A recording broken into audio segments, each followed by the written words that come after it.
झूठे दहेज केस में पुलिस हाथ भी नहीं लगा सकेगी इन 7 रूल से बाहर जाके, और अगर किसी पुलिस वाले ने गलती कर भी दी तो सीधा हाई कोर्ट से उसके खिलाफ में एक्शन लिया जाएगा। गिरफ्तारी को लेकर स्पेशल 7 नए रूल बना दिए हैं और इस आदेश की कॉपी सभी जिले के एसपी के पास में भेज दिए गए कि आप अपने सभी पुलिस वालों को बता दो कि आप दहेज केस में इन सिचुएशन में आप अरेस्ट नहीं कर सकते हो। कौन सी सिचुएशन में? पहली बता दी कि पुलिस अधिकारियों को सेक्शन 498A, आप सभी जानते हो ये मुकदमा कब बनता है, जब दहेज की क्रूरटी अगर किसी लड़की के साथ में, पत्नी के साथ में की गई है, तब यह मुकदमा बनता है। मामले में किसी आरोपी को अपने आप गिरफ्तार नहीं करना चाहिए जी।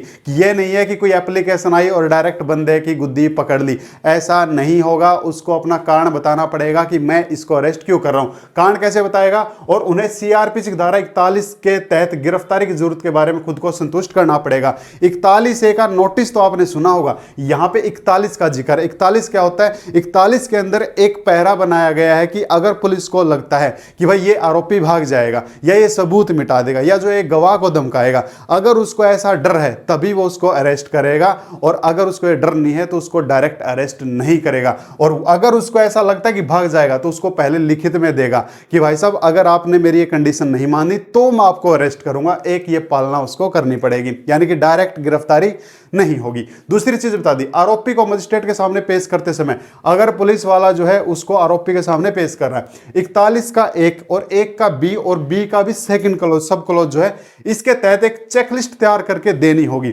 जब भी मजिस्ट्रेट अब कोर्ट के सामने ऐसे आरोपी को पेश कर रही है तो साथ में एक चेक लिस्ट लगानी पड़ेगी इस सेक्शन के तहत में। इसकी चेकलिस्ट क्या होती है? इसमें वो बताएगा कि भाई जो मैं इसके ऊपर जो ऐसा मुकदमा मेरे पास आया था तो मैंने जब इसको 41A का नोटिस दिया था कि तू देश छोड़ के नहीं जाएगा, तू सबूत नहीं मिटाएगा, या तू गवाह को नहीं धमकाएगा, या पुलिस की इन्वेस्टिगेशन में साथ निभाएगा, तो उन कंडीशन में से इसने कितनी फुलफिल की है और कितनी फुलफिल नहीं की है, वो सारी की सारी लिस्ट बना के मजिस्ट्रेट के सामने रखेगा। भाई बंदे ने मेरे को कोऑपरेट किया है तो बताएगा कि इसने मेरे को अच्छे से कोऑपरेट किया है, और ये इसको कोऑपरेट नहीं किया तो ये भी उसको बताएगा मजिस्ट्रेट को जब चार्जशीट पेश करेगा तब। ये सेकंड रूल बनाया।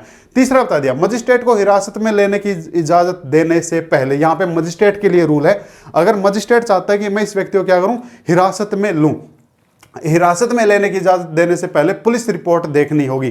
कोई भी मजिस्ट्रेट अगर उसको हिरासत में लेना चाहता है, यानी कि बेल नहीं देना चाहता है, तो पहले उसको क्या करना पड़ेगा, पुलिस की जो इन्वेस्टिगेशन रिपोर्ट है जिसको आप चार्जशीट बोलते हो, पहले उसको देखना होगा। ये नहीं है कि भाई मैं इसको बेल नहीं देता हूं, अंदर कर देता हूं, पहले इन्वेस्टिगेशन रिपोर्ट उसको देखनी पड़ेगी मजिस्ट्रेट को। अब उसके अंदर मजिस्ट्रेट क्या देखता है, और अगर आप एडवोकेट है तो आपको वहां पर अगर कोई आर्ग्यूमेंट करनी है या कोर्ट को अगर कोई सुजेशन देना है तो क्या देना होता है। देखिए वहां पर कोर्ट मैनली देखती है कि पुलिस ने जो इन्वेस्टिगेशन की है क्या उसमें उसने मौका नक्शा बनाया है कि नहीं बनाया है।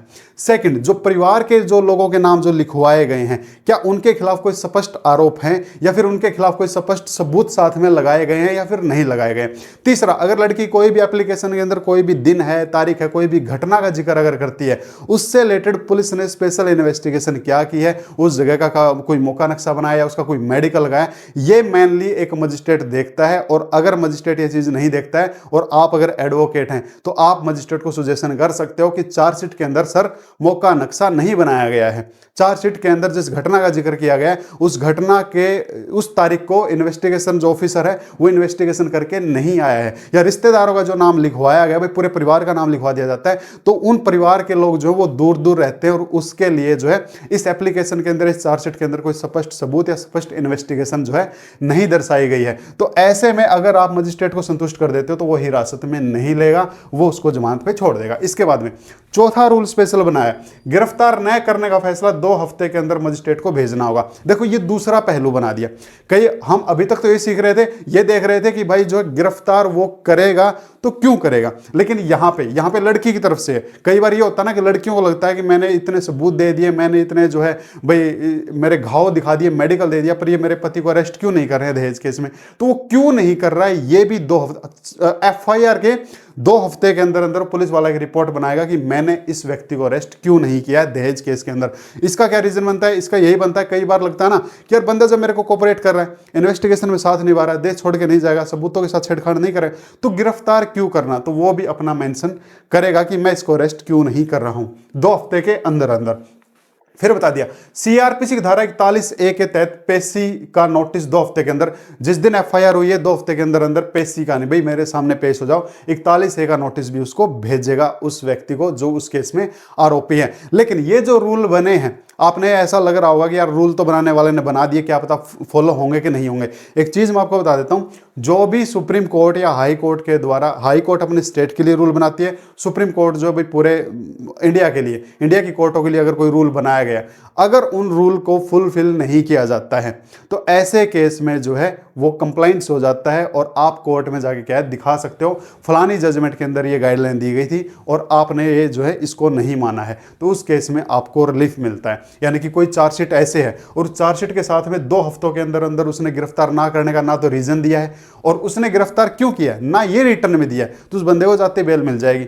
वहां पे कोर्ट के सामने जजमेंट रख दो, ये जजमेंट के अंदर गाइडलाइन जी पुलिस वाले ने फॉलो नहीं की है, देखो मेरे को तो 2 हफ्ते के अंदर कोई ऐसा 41 का नोटिस दिया ही नहीं है, तो वहां पे आते ही फिर क्या हो जाएगा, कोर्ट मजबूर हो जाएगा बेल देने के लिए। यहाँ पे इनका फायदा ये होता है। इसके बाद स्पेशल मजिस्ट्रेट के लिए भी रूल बनाया है कि मजिस्ट्रेट ऐसे केस में मजिस्ट्रेट क्या करेगा क्या नहीं करेगा। लेकिन अगर कोई पुलिस वाला ये रूल फुलफिल ना करे तो इसका पालन न करने पर पुलिस अधिकारियों पर डिपार्टमेंट एक्शन लिया जाएगा। एक तो डिपार्टमेंट एक्शन लिया जाएगा और हाई कोर्ट में कंटेम्प्ट की कार्रवाई हो सकती है। तो 2 कार्रवाई होगी, एक तो डिपार्टमेंट इंक्वायरी स्टार्ट हो जाएगी और एक हाई कोर्ट जो उसके खिलाफ में कंटेम्प्ट की कार्रवाई स्टार्ट कर देगा। क्यों? क्योंकि उसने इन आदेशों का, इन रूलों का फॉलो जो है उसने नहीं किया है। ये जानकारी यहां तक अच्छी लगी है, आप इसको लाइक कर लो, शेयर कर लो, सब्सक्राइब जरूर कर लो। लेकिन एक चीज और आपने अगर सोची हो, कई बार क्या होता है किसी केस के अंदर एक आयु होता है, एक आयु हो गया, लेकिन उसी केस में दूसरा आयु आ जाता है। कई बार हम आयु चेंज करवा लेते हैं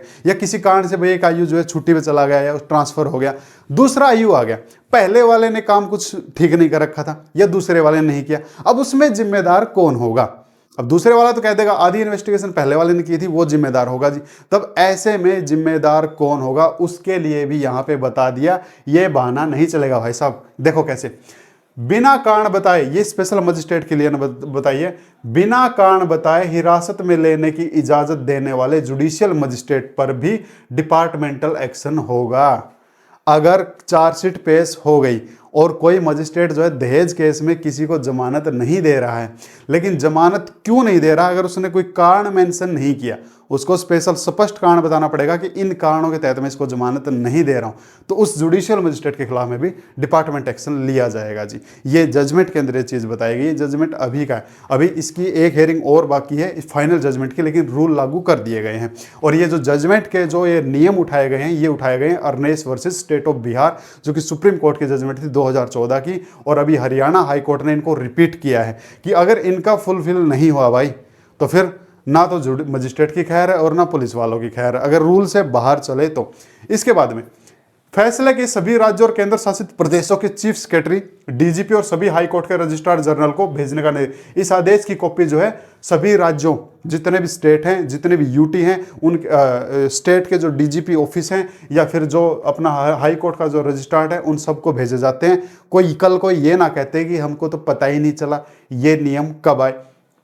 अब डीजीपी के पास, अगर डीजीपी जो है पुलिस का सबसे बड़ा अधिकारी होता है, अगर इसके पास में आदेश आ गए, ये आदेश को क्या करेगा, ये सर्कुलेट करने के लिए ये सभी एसपी के पास में भेज देगा। अब एसपी क्या करेगा, एसपी उन आदेशों को सभी एसएचओ में क्या कर देगा, सर्कुलेट कर देगा।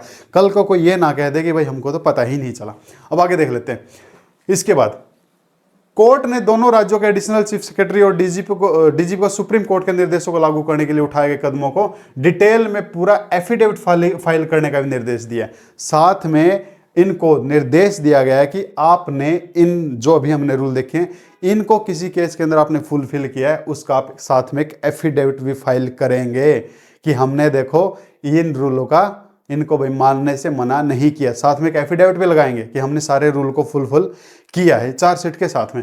अब इसके बाद में एक चीज और जो मैं आपको बताना चाह रहा था, कोर्ट ने आगे कहा कि एफिडेविट में एक स्टैंडर्ड पैराग्राफ में लिखा कि गलती करने वाले अधिकारियों, ऑफिशियल को चार्जशीट दी गई है, ठीक है। हालांकि कोर्ट ने साफ किया है कि अलग अलग पुलिस अधिकारियों को चार्जशीट जारी करने से कंटेम्प्ट को माफ नहीं किया जाएगा। जो चीज मैं आपको बता रहा था, एक बार किसी केस पे एक आयु ने काम किया, उसका ट्रांसफर हो गया या हमने उसको चेंज करवा लिया, अब पहले वाले ने गड़बड़ कर रखी थी तो दूसरा कहेगा जी मैं क्यों जिम्मेदार, तो दूसरा जिम्मेदार माना जाएगा। वो ये बहाना नहीं चलेगा कि हम अलग अलग थे। तो अलग अलग पुलिस अधिकारियों को चार्जशीट जारी करने से कंटेम्प्ट को माफ नहीं किया जाएगा। अगर उस चार्जशीट में ये वाली गलती मिलती है, इन रूल से बाहर अगर उसने काम किया है, तो फिर जो फाइनल आयु होगा उस केस का, जो चार्जशीट पेश करेगा, उसके ऊपर कंटेम्प्ट की कार्रवाई की जाएगी। बेंच ने देखा कि निर्देश खास तौर पर, अब एक चीज और अच्छी बात है यहाँ पे, बेंच ने देखा कि निर्देश खास तौर पर चीफ सेक्रेटरी और डीजीपी को दिए गए ताकि इनका पालन पक्का कर सके। फिर भी बार बार हो रहे उल्लंघन से पता चलता है कि दोनों राज्य सुप्रीम कोर्ट के आदेशों को लागू करने के लिए असरदार कदम उठाने में नाकाम रहे हैं। हालांकि सुप्रीम कोर्ट की गाइडलाइन 2014 की है, लेकिन ये हाई कोर्ट की जजमेंट अभी की है, लेकिन ये सुप्रीम कोर्ट की जजमेंट का हवाला दे रहे हैं। अर्नेस वर्सेस स्टेट ऑफ बिहार 2014 की जजमेंट है कि 2014 में सुप्रीम कोर्ट की गाइडलाइन थी, लेकिन अभी हरियाणा और पंजाब और चंडीगढ़ के जो डीजीपी ऑफिस हैं वो इन निर्देशों का पालन नहीं करवा पा रहे हैं। तो यहाँ पे ये चीज़ बता दी गई है। इसके अंदर एक चीज़ और थी, बहुत अच्छी थी, वो कहाँ गई मैं देख लेता हूँ। इसके अंदर कहाँ बताया था, देखो इसके अंदर स्पेशली बताया।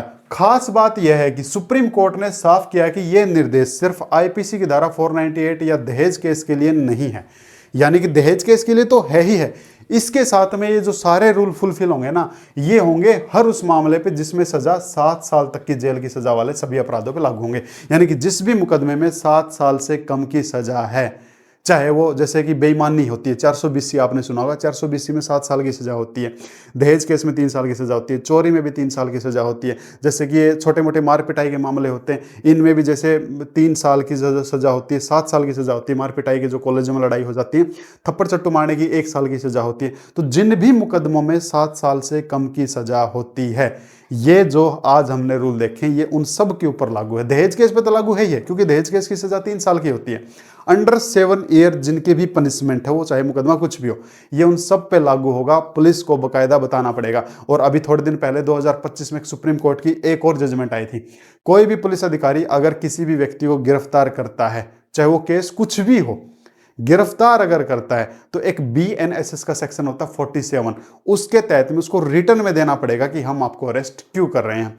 और रिटर्न में भी उसी लैंग्वेज में देना पड़ेगा जो सामने वाला जानता है। सामने वाला पंजाबी जानता है तो पंजाबी में, सामने वाला हिंदी जानता है तो हिंदी में, इंग्लिश जानता है तो इंग्लिश, गुजराती जानता है तो गुजराती, मराठी जानता है तो मराठी में, उसको उसी की लैंग्वेज में बताना पड़ेगा कि भाई साहब हम आपको अरेस्ट क्यों कर रहे हैं। और अगर रिटर्न में नहीं दिया, बिना रिटर्न में दिए उसको अरेस्ट कर लिया, तो क्या मान लिया जाएगा, कंटेम्प्ट हो जाएगा जी। और कंटेम्प्ट के लिए उसके फंडामेंटल राइट का भी जो है उल्लंघन हो जाएगा। और ऐसे केस में उसके ऊपर, पुलिस वाले के ऊपर जुर्माना लगाया था सुप्रीम कोर्ट ने उस केस के अंदर। उम्मीद करूंगा ये जानकारी आपको अच्छी लगी होगी। और ये जो थी high court, Haryana high court की जजमेंट थी, और संदीप कुमार वर्सेस पंकज नैन IPS ऑफिसर से वर्सेस इसके तहत में, और इसकी मामले की सुनवाई 19 मार्च 2026 को अगली होगी। लेकिन यहाँ पे स्पेशल जो निर्देश थे, जो गाइडलाइन थी, वो जारी कर दी गई है। इस केस के तहत में आप ये जजमेंट निकाल सकते हो संदीप कुमार वर्सेस पंकज नैन के तहत में। ठीक है, उम्मीद करूंगा जानकारी आपको अच्छी लगी होगी। अच्छी लगे आप इसको लाइक कर लें, शेयर कर लें, सब्सक्राइब जरूर कर लें ऐसी लेटेस्ट जानकारी के लिए। Thank you.